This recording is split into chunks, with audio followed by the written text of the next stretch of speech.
जीवात्मा ढकेला जाता है, परमात्मा स्वेच्छा से आते हैं उसको बचाने के लिए, और जीवात्मा और परमात्मा के इस परस्पर प्रेम को तीसरा व्यक्ति देख करके सोचता है कि ये दोनों जीवात्मा पृथ्वी पर पड़े हुए, वो तीसरा ही अज्ञानी। आप कहो कहां जा रहे हो? बोले वृंदावन जा रहे हैं। क्यों जा रहे हैं? इंद्रेश जी की कथा है, ठाकुर जी की कथा है। तो तीसरा व्यक्ति हंस रहा है।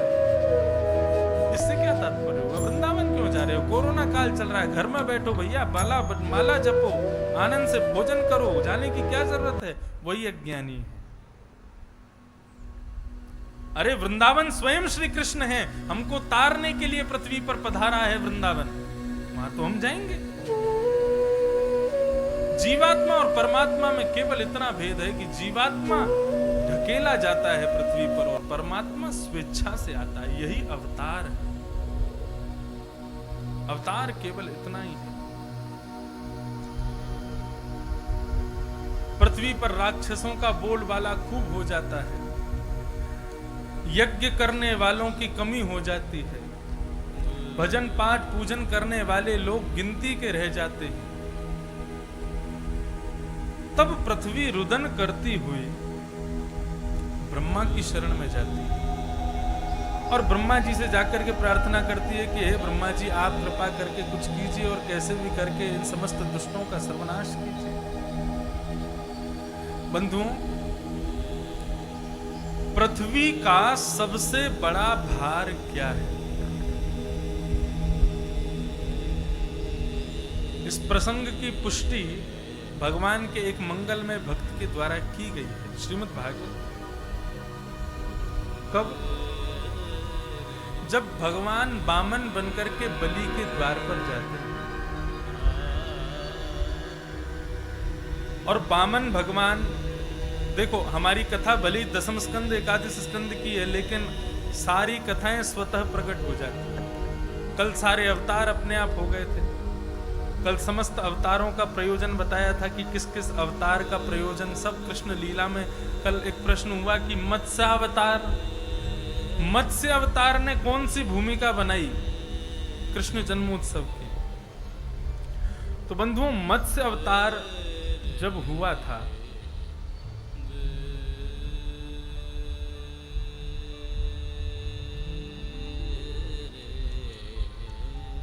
सत्यव्रत राजा, वो सत्यव्रत राजा जल में स्नान करने के बाद में सूर्य अर्घ दे रहे थे और सूर्य अर्घ दे रहे थे, तब हाथ में मत्स्य भगवान उनके आ गए थे। उनको लेकर के वो अपने भवन में आए तो रोज वो मत्स्य अवतार विशाल रूप धारण कर लें। कहने का अभिप्राय ये है कि यही सत्यव्रत राजा के कुल में संतान हुई, उनका नाम था इलाव्रत। उनका बहुत बड़ी कथा है कि सत्यव्रत राजा ने पुत्र कामेष्ठी यज्ञ कराया और उस पुत्र कामेष्ठी यज्ञ में जब ऋषि ने पूछा कि आपको पुत्र चाहिए कि पुत्री, तो राजा ध्यानस्थ बैठे थे, तो उनकी पत्नी ने कहा कि हमको पुत्री चाहिए। तो जब यज्ञ संपन्न हुआ, 9 महीने का गर्भ जब मां ने धारण किया, उसके बाद जब जन्म हुआ तो पुत्री का जन्म हुआ।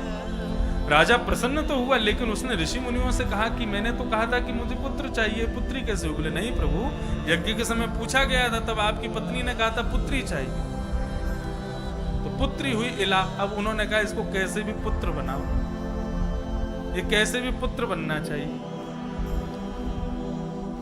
उसी को फिर पुत्र रूप बनाया जैसे तैसे मंत्र शक्ति के द्वारा, लेकिन वही पुत्र भ्रमण करता हुआ कैलाश के उस क्षेत्र में पहुंच गया जहां पर पुरुषों का प्रवेश निषेध है। वहां पहुंचते ही सब स्त्री बन जाते हैं, वहां पहुंच करके फिर से स्त्री बन गया। और चंद्रमा के पुत्र बुध, जैसे ही वो स्त्री रूप में आया तो बुध ने उनसे ब्याह कर लिया और उनके गर्भ से पुरुरवा यानी कि ऐल का जन्म हुआ, इला के पुत्र ऐल का।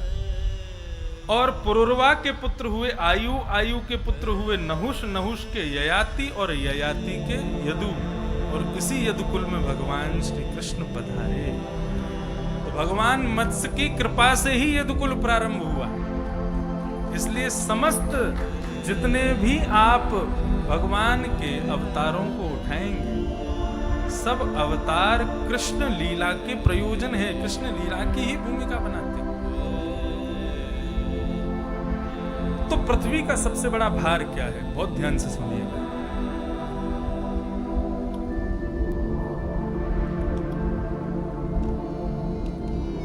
वामन बलि के यहां पहुंचे। बलि यज्ञ कर रहा था, तभी सामने से वामन भगवान आए। वामन भगवान के चरणों में प्रणाम करके कहा कि भाई आज हमारे यहाँ वामन पधारे हैं, आपके श्री चरणों में प्रणाम करता हूं, प्रभु आज्ञा कीजिए, आपको क्या चाहिए? तो वामन भगवान कहते हैं कि 3 पग जमीन चाहिए, इसके अलावा कुछ नहीं चाहिए। बहुत सारी बातें हुई, लेकिन वामन भगवान ने यही कहा 3 पग जमीन चाहिए। गुरु शुक्राचार्य जी कोने में बैठ करके वामन भगवान को देख रहे हैं और मन में सोच रहे हैं, ऐसा वामन, वामन यानी ब्राह्मण को भी वामन कहते हैं, ऐसा ब्राह्मण हमने पहली बार देखा। यजमान देने को तैयार बैठा है और ब्राह्मण मना कर रहा है। ब्राह्मण कभी मना नहीं करते, सब स्वीकार करते हैं ब्राह्मण। एक बार एक पंडित जी भोजन करने के लिए गए, खूब पेट भर के भोजन किया। भोजन करते करते ऐसी स्थिति हो गई कि खाते खाते खाते खाते वहीं लुढ़क गए, उनको तुरंत हॉस्पिटल ले जाना पड़ा, इतना खा लिया। हॉस्पिटल में ले जाकर के भर्ती किया तो डॉक्टर ने एक चूरन और 3 गोली दे दी। बोले पंडित जी ये पालो, आप इसको पालेंगे तो आपका पेट स्वस्थ हो जाएगा। पंडित जी घूर करके डॉक्टर को देखने लगे, बोले इन गोली और चूरन की जगह होती तो इतनी में खीर नहीं खा लेता मैं, इतनी खीर और खा लेता अगर इतनी जगह भी मेरे पेट में होती तो। तुम मुझे गोली देने आए हो, एक बूंद जगह नहीं छोड़ी, तब तो यहां हॉस्पिटल में आया हूं। तो ब्राह्मण स्वीकार, ब्राह्मण के पात्र स्वीकार्य होते हैं, वो कभी मना नहीं करता। शुक्राचार्य जी बोले ये वामन पहली बार देखा हमने, यजमान देने को तैयार है, सर्वस्व न्यौछावर करने को तैयार हो, ये मना कर रहे हैं। तुरंत उन्होंने अपनी मंत्र दृष्टि से, अपनी दिव्य दृष्टि से देखा, उनको सब दिख गया क्या होने वाला है। उन्होंने जाकर के तुरंत कहा, एष वै रोचने साक्षात भगवान विष्णु स्वयं।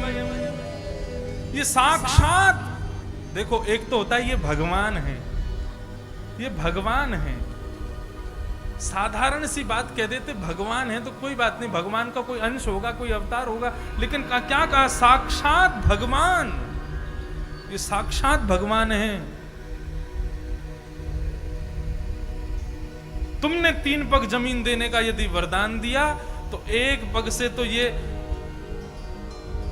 क्रमतो गाम पादे केन, 1 पद से तो ये पूरे पृथ्वी को नाप लेंगे, दूसरे पग से तीनों लोगों को नाप लेंगे, तीसरा पग देने के लिए तेरे पास कुछ नहीं बचेगा। और यदि तूने अपने दिए गए वचन को पूरा नहीं किया तो निष्ठाम ते नरके मन्ये, तुझको नरक जाना पड़ेगा। इसलिए ये साक्षात भगवान हैं, इनको कुछ भी मत देना। ऐसा कौन गुरु कह सकता है कि ये साक्षात भगवान हैं, इनको कुछ भी मत देना।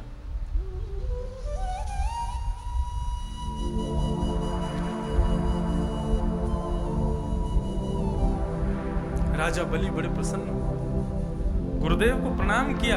गुरुदेव आपने आगे क्या कहा, पहले क्या कहा, वो सब छोड़ो, मैं बीच की बात पर अटल विश्वास करता हूं। बोले क्या? आपने मुझे बता दिया कि ये साक्षात भगवान, लेकिन आप जो मुझे मना कर रहे हैं कि देने के लिए मना कर दो, तुमने कुछ कहा ही नहीं देने के लिए, अब इनको कह दो कि ऐसी कोई बात नहीं हुई थी, बात से मुखर जाऊं, ऐसा कैसे कर सकता हूं? तब बलि कहता है अपने उस संवाद में,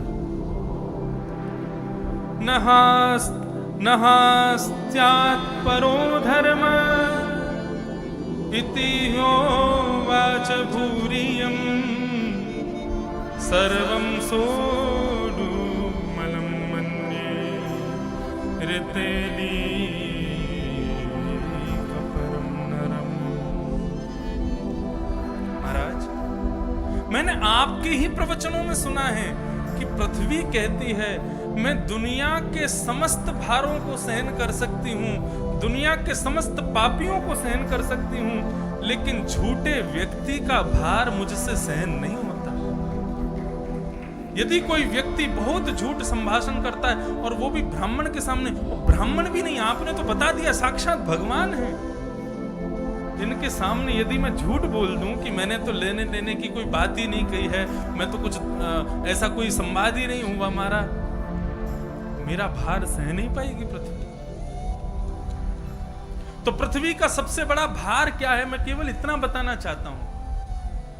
पृथ्वी सब प्रकार के भारों को सहन कर सकती है, लेकिन झूठे व्यक्ति के भारों को पृथ्वी सहन नहीं कर पाती। इसका एक प्रमाण और है, आजकल श्री जगन्नाथ भगवान रथ पर आरूढ़ होकर के पूरे विश्व को दर्शन दे रहे हैं, गुंडीचा मंदिर में विराज रहे हैं। आप सबको स्मरण है, अगले साल 11 जनवरी से 17 जनवरी तक यदि कोरोना काल की थोड़ी कृपा रही तो श्री गिरधर लाल जी का तृतीय जन्मोत्सव जगन्नाथ धाम में मनाया जाएगा, श्री जगन्नाथपुरी में मनेगा। और हमारे गिरधर लाल जी की ऐसी अलौकिक छवि है, वो जगन्नाथ भेष तो बिल्कुल डिट्टो धारण करते हैं, बिल्कुल। अभी 4-5 दिन पहले ही जगन्नाथ उत्सव हुआ, आप सब लोग सोशल मीडिया पे फोटो देखना हमारे लाल जी के, आप पहचान ही नहीं पाओगे कि ये गिरधर लाल जी हैं कि श्री जगन्नाथ जी हैं, ऐसा सुंदर रूप धारण करते हैं।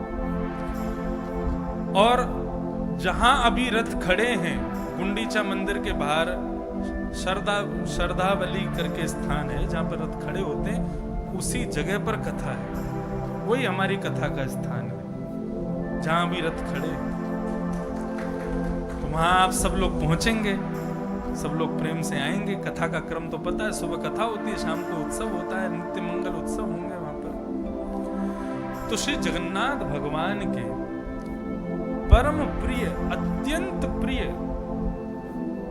एक भक्त है श्री जयदेव महाप्रभु। आज से करीब 1000 वर्ष पहले परम विद्वान बीतराग श्री जयदेव महाप्रभु का प्रादुर्भाव हुआ। ऐसी अद्भुत अद्भुत मंगल गीत उन्होंने अष्टपदियां लिखी हैं, ठाकुर जी के मंगलमय स्वरूप की, मंगलमय लीलाओं का दर्शन कराया है। संभवतः प्रयास यही है कि जो जगन्नाथपुरी की कथा होगी वहां पर श्री जयदेव महाप्रभु के द्वारा संरचित गीत गोविंद के संपुट के साथ श्रीमद् भागवत की कथा होगी। वहां गीत गोविंद का गान करेंगे, उनके भाव सुनेंगे और कथा करेंगे, इस प्रकार से वहां कथा क्रम रहेगा। तो जयदेव महाप्रभु एक बार अपने एक शिष्य के यहां से भोजन करके अर्धरात्रि का समय था, वापस लौट रहे थे। आधी रात हो चुकी थी। रात्रि में कुछ चोर डकैतों ने उनके रथ को रोक लिया और रथ को रोक करके उनके सामने खड़े हो गए। श्री जयदेव महाप्रभु ने बड़े सरलता से, सहजता से, प्रेम से पूछा कि आप कहां जाना चाहते हैं। अब डकैत हैं, उन्होंने तो कहा जहां तुम ले जाओगे वहां चल देंगे। जयदेव प्रभु समझ गए कि ये कौन है। अब यहां से भागना या इनसे कुछ कहने से तो अच्छा है कि इनको आश्रय दे दिया जाए। जयदेव महाप्रभु रथ से उतर गए और उतर करके उनके पास जितनी दक्षिणा, जितना धन था, वो सब उन्होंने खोल दिया और कहा कि आप सब रख लीजिए, मुझे नहीं चाहिए, और आपको रथ भी चाहिए, रथ ले जाइए। सब डकैतों ने, चोरों ने सारी सामग्री उनकी इकट्ठी कर ली, उनका रथ भी रख लिया। थोड़ी दूर गए तो एक ने कहा कि इसने हमारा मुख देख लिया है और ये हमको पहचान गया है, कल प्रातःकाल होते ही हमारी शिकायत कर देगा और राजा के यहाँ के सिपाहियों से हमको पकड़वा देगा। बोले क्या करें? बोले धन तो मिल ही गया, रथ तो मिल ही गया, अब इसको मारो और चलो।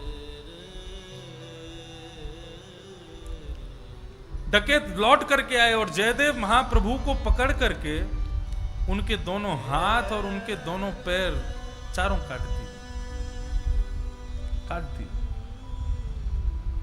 और उनके जो बचा हुआ अंग था उसको एक कुएं में फेंक दिया। जयदेव महाप्रभु वहां बैठ करके भी श्री जगन्नाथ भगवान का स्मरण कर रहे हैं। बोले प्रभु आपके भी भुजाओं का स्वच्छंद दर्शन नहीं है ना, आपके भी चरणारविंदों का स्वच्छंद दर्शन नहीं है ना, इसलिए आपने अपने भक्त को भी अपने जैसा ही बना दिया है। अब मैं भी आपकी तरह ही हो गया हूं। मुझे सुख है प्रभु कि जैसे मेरे देव वैसे मैं हूं। इस प्रकार की भावना से जयदेव महाप्रभु वहीं बैठ करके भजन करने लगे, कीर्तन करने लगे। तभी एक नगर का राजा वहां से निकल रहा था। उस राजा ने देखा कि मार्ग पर बहुत रक्त पड़ा है और बगल के कुएं से किसी के गायन की आवाज आ रही है। तुरंत उसने रथ के उतर करके देखा तो कुएं में देखा कि कोई पड़ा हुआ है। अपने सैनिकों से कह करके उनको बाहर निकलवाया और एक वैद्य के पास ले जाकर के कटे हुए हाथ पैरों की चिकित्सा करवाई। ये राजा जयदेव महाप्रभु की कृति गीत गोविंद का अद्भुत श्रोता था, लेकिन ये नहीं जानता था कि ये जयदेव महाप्रभु ही हैं जिनको मैं लेकर के जा रहा हूं।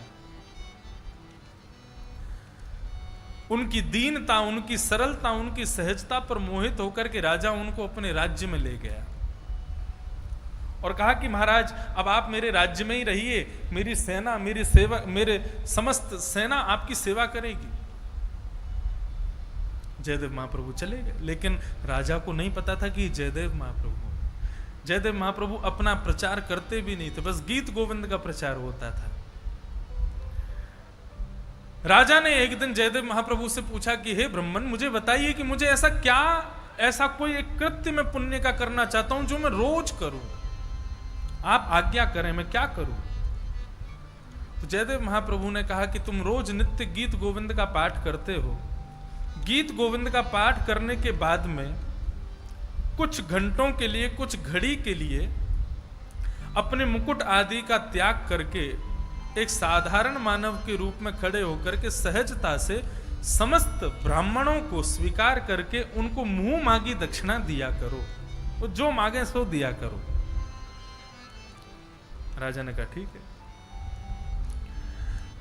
जयदेव महाप्रभु की आज्ञा से वो यही करता था। जो भी ब्राह्मण आते थे, जो मांगते थे सो उनको देते थे। जिन 4 डकैतों ने जयदेव महाप्रभु के हाथ पैर काटे, उनको ये बात पता चली कि ये राजा ब्राह्मणों को मुंह मांगी दक्षिणा देता है, तो उन डकैतों ने ब्राह्मण का रूप धारण किया और ब्राह्मण का रूप धारण करके उस राजा के यहां पहुंच गए। जैसे ही राजा के यहां पहुंचे तो राजा ने स्वागत किया। जैसे ही राज भवन में प्रवेश किया, उन 4 डकैतों ने देखा कि राजा के बगल के सिंहासन पर बिना हाथ बिना पैरों के ये तो वही व्यक्ति बैठा है जिसके हाथ पैर हमने काट दिए थे। उसको देख करके भयभीत हो गए डकैत और पीछे पांव लौटने लगे। इतने में ही जयदेव महाप्रभु ने सोचा अरे ये तो वही डकैत हैं, ये घबरा करके वापस जा रहे हैं, लेकिन ब्राह्मण के भेष में आए हैं, इनको आना चाहिए। तब राजा ने कहा, तब जयदेव महाप्रभु बोले अरे राजन सुनो, आज हमारे बड़े गुरु भाई आए हैं, 4 बड़े गुरु भाई आज पधारे हैं। अरे इनका मंगलमय सत्कार करो, इनका खूब मंगला शासन करो। 4 डकैतों ने सुना ये हमारी प्रशंसा कर रहे हैं, ये हमको बड़ा गुरु भाई कह रहे हैं और राजा से कह रहे हैं कि हमारी खूब सत्कार करो। रुक गए 4 को पास बुलाया गया। राजा ने उनके चरण धोए, खूब सुंदर उनका सत्कार किया, भोजन पवाया और मुंह मांगी दक्षिणा क्या। जयदेव महाप्रभु ने कहा कि भाई जितने भंडार खोल सको, जितना ये ले जा सके उतना धन सामग्री इनको दे दो, हमारे बड़े गुरु भाई। 4 को खूब धन संपत्ति आदि से युक्त कर दिया राजा ने। इतना सामान दिया कि अकेले ले जाने में सामर्थ्य नहीं थी, राजा को सैनिक भेजने पड़े, जाइए इनका सामान इनके घर तक पहुंचवा के आइए। जयदेव महाप्रभु ने 4 को प्रणाम किया, जाने लगे 4। बीच मार्ग में सैनिकों ने उन 4 से पूछा, बोले हमारे यहां जो महाराज जी विराजते हैं वो सबका सत्कार करवाते हैं, लेकिन जैसा आपका सत्कार हुआ वैसा सत्कार आज तक किसी का नहीं हुआ, उसके पीछे कारण क्या है? तो वो 4 डकैत कहने लगे, बोले अब तुमको क्या बताएं हम 5 एक ही आश्रम में रहते थे, एक ही गुरुजी के शिष्य हैं। बोले ये जो तुम्हारे राजा के बगल वाले सिंहासन पर बैठ करके खुद को पुजवा रहे हैं ना, हम पांचों में सबसे चंचल वृत्ति इन्हीं की थी। एक दिन गुरुजी के यहां कोई बहुत बड़ा यजमान दक्षिणा देकर के गया, ये उस दक्षिणा को इन्होंने चुरा लिया था। तो गुरुदेव की आज्ञा हुई थी, इसने दक्षिणा चुराई है, इसको वन में ले जाकर के इसका सर धड़ से अलग कर दो, इसको जीवित मत छोड़ना। हम लोग उसको पकड़ करके वन में ले गए, गुरु आज्ञा हुई है तो करना तो पड़ेगा, लेकिन हमने दया करके सर नहीं काटा, हाथ पैर काट दिए।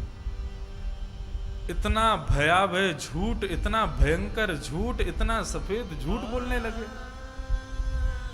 उस झूठ को सबने सहन कर लिया, लेकिन पृथ्वी सहन नहीं कर पाई, और तत्क्षण पृथ्वी फट गई और वो चारों उसी पृथ्वी में समा गए। ये सत्य घटना है जयदेव महाप्रभु के जीवन काल की।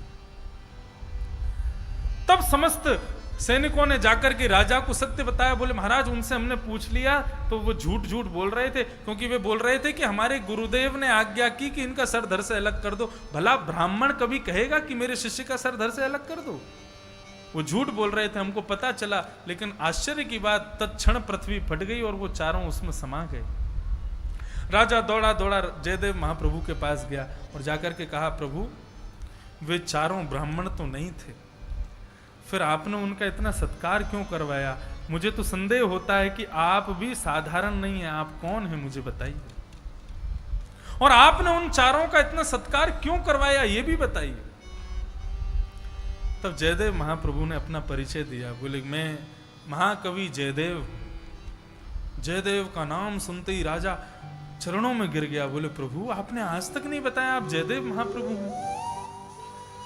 वार्ता होने लगी और उन्होंने पूछा कि आपने उन चारों का इतना सत्कार क्यों करवाया? बोले देखो मैंने सत्कार तो इसलिए करवाया कि ये घर घर जाकर के चोरी करते हैं, डकैती करते हैं, मुझ जैसे विद्वान ब्राह्मणों का ऐसे वध ना जाने कितने का करते होंगे, तो इनको इतनी संपत्ति दिलवा दूं, इतना धन दिलवा दूं ताकि अपने घर में ही रहें, कहीं बाहर जाकर के किसी को कष्ट ना दें। लेकिन देखो राजन, ये प्रकृति का स्वभाव है। किसी के दंड पर यदि हम क्रोधित नहीं होते, हम उसको दंडित नहीं करते, तो प्रकृति उसको छोड़ती नहीं, प्रकृति दंड देती। जयदेव महाप्रभु ने एक नया वाक्य लिख दिया और नई बात बता दी। बोले कि हे राजन, मानव को चाहिए कि वो कभी भी किसी के क्रोध पर कोपित ना हो, प्रकृति के सहारे छोड़ दे। प्रकृति स्वयं एक समय आने पर उसको दंड देती है। तो पृथ्वी का सबसे बड़ा भार क्या है? झूठ। पृथ्वी को वो सहन नहीं होता, बाकी सब कुछ पृथ्वी सहन कर लेती है। तो पृथ्वी का भार बहुत बढ़ गया। पृथ्वी ने ब्रह्मा जी से जाकर के प्रार्थना करी कि हे प्रभु, आप इन दुष्टों को बनाना बंद कर दीजिए, ये आकर के मुझ पर बहुत भार रूप बन जाते हैं।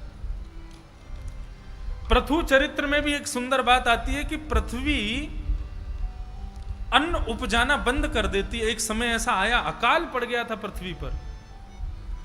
तब पृथु महाराज ने पृथ्वी से पूछा कि तुम अन्न क्यों नहीं उपजा रही हो? तब पृथ्वी ने एक बात कही है, इस बात को भी बहुत ध्यान से सुनिएगा। पृथ्वी कहती है कि मैं अन्न का अपने ऊपर प्रादुर्भाव मानव के पेट को भरने के लिए नहीं करती हूं। मैं अन्न सब्जी फल फूल आदि इन सब का प्रादुर्भाव, इन सब को प्रकट इसलिए करती हूं ताकि इनसे ठाकुर सेवा हो सके। यदि मैंने अन्न प्रकट किया है तो वो अन्न इसलिए प्रकट किया है ताकि उसको सिद्ध करके पहले ठाकुर जी का भोग लगाओ, फिर स्वयं पाओ। मैंने पुष्प को इसलिए प्रकट किया, उससे अपनी शरीर की शोभा बाद में बढ़ाना, अपने गले में माला पहन के शोभा बाद में बढ़ाना, पहले ठाकुर जी के चरणों में अर्पित करो। एक समय ऐसा आया था जब बैन राजा थे, उनका नाम बैन, और उन्होंने कर भी दिया था सब पर बैन। चाहे जितना अन्न होता, जितने फूल होते, जितनी सब्जियां होती, सबको अपने प्रयोग में लेते, पूजा पाठ आदि सब बंद करवा दिया था। इसलिए पृथ्वी ने उपजाऊ होना बंद कर दिया था। तो पृथ्वी के कुछ गुण हैं, पृथ्वी के कुछ नियम हैं। पृथ्वी का एक नियम यह भी है कि जब आप झूठ बोलते हैं तो बार बार विचार कीजिएगा कि जिस स्थान पर आप खड़े हैं कहीं वहां से पृथ्वी फट ना जाए, क्योंकि उसको भार सहन नहीं होता झूठों का। बलि वामन अवतार के इस कथन में यह भी बताया कि झूठ कहां कहां बोल सकते हैं। स्त्री नर्म विवाहे च, वहां पर श्री शुक्राचार्य जी महाराज के ही प्रवचन से सुना हुआ वाक्य बताते हैं कि आपने ही बताया कि कहां कहां झूठ बोला जा सकता है। आपकी रुचि हमको पता है इसमें ज्यादा, ये जरूर बताओ कि झूठ कहां कहां बोल सकते हैं। सबसे पहला बताया स्त्री नर्म, नर्म कहते हैं मजाक को। अपनी पत्नी के साथ में हास्य विनोद में मजाक में यदि झूठ बोल दिया जाए तो उसमें दोष नहीं होता। मेरा ये काम कर दो, मेरे लिए कल ये बना देना, तुम्हारे लिए साड़ी ले आऊंगा, ये ले आऊंगा, इस प्रकार से झूठ बोल बोल के पत्नी से काम करवा लिए जाए तो उसमें दोष नहीं होता। विवाह किसी का ब्याह नहीं हो रहा हो, उसकी थोड़ी अधिक प्रशंसा कर दी जाए, उसमें भी दोष नहीं होता। प्राण संकट ही, किसी के प्राण संकट में हो, आपके प्राण संकट में हो और उस समय झूठ बोलने से ही प्राण बचेंगे तो भी झूठ बोल दिया जाए तो उसमें दोष नहीं होता। आपका काम बंद हो रहा है, व्यापार बंद हो रहा है, सत्य बोलने से यदि उस समय असत्य बोल दोगे तो व्यापार रुक जाएगा, रोजी रोटी बची रहेगी। यदि उस समय भी सत्य बोला जाए, झूठ बोला जाए तो दोष नहीं होता। गौ की हत्या बच रही हो, ब्राह्मणों का सत्कार हो रहा हो आपके झूठ बोलने से, तो वहां पर भी झूठ बोलने से दोष नहीं लगता। लेकिन इनके अतिरिक्त यदि कहीं झूठ बोला जावे और विशेष रूप से गुरुजनों के समक्ष, भगवान के समक्ष यदि आप झूठ बोल रहे हैं तो उछल जाइएगा, कहीं पृथ्वी फट नहीं जाए नीचे से, क्योंकि उसको भार सहन नहीं होता झूठों का। तो इस प्रकार से पृथ्वी भार सहन नहीं कर पाई, ब्रह्मा जी के पास जाकर के प्रार्थना करती है।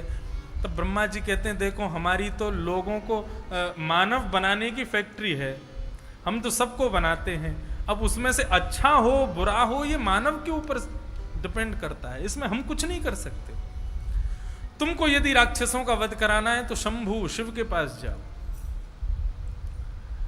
भगवान शिव से जाकर के प्रार्थना करी। शंकर जी बोले देखो देवी, यदि हम संहार करेंगे तो फिर एकाद नहीं सबका ही हो जाएगा, उसमें दुर्जन सज्जन सब मारे जाएंगे। छटाई करवानी है, गिने चुने लोगों को ही कम करवाना है, उसके लिए तो नारायण के पास जाओ, उसके लिए तो विष्णु के पास जाओ। तब समस्त देवताओं के साथ में पृथ्वी महारानी भगवान के पास जाती और क्षीर सागर के किनारे जाकर के पुरुष सूक्त का गान करते हैं। पुरुष सूक्त को सुनकर के भगवान आकाशवाणी करते हैं और आकाशवाणी के माध्यम से भगवान ब्रह्मा जी को उत्तर देते हैं और फिर ब्रह्मा जी समस्त देवताओं को बताते हैं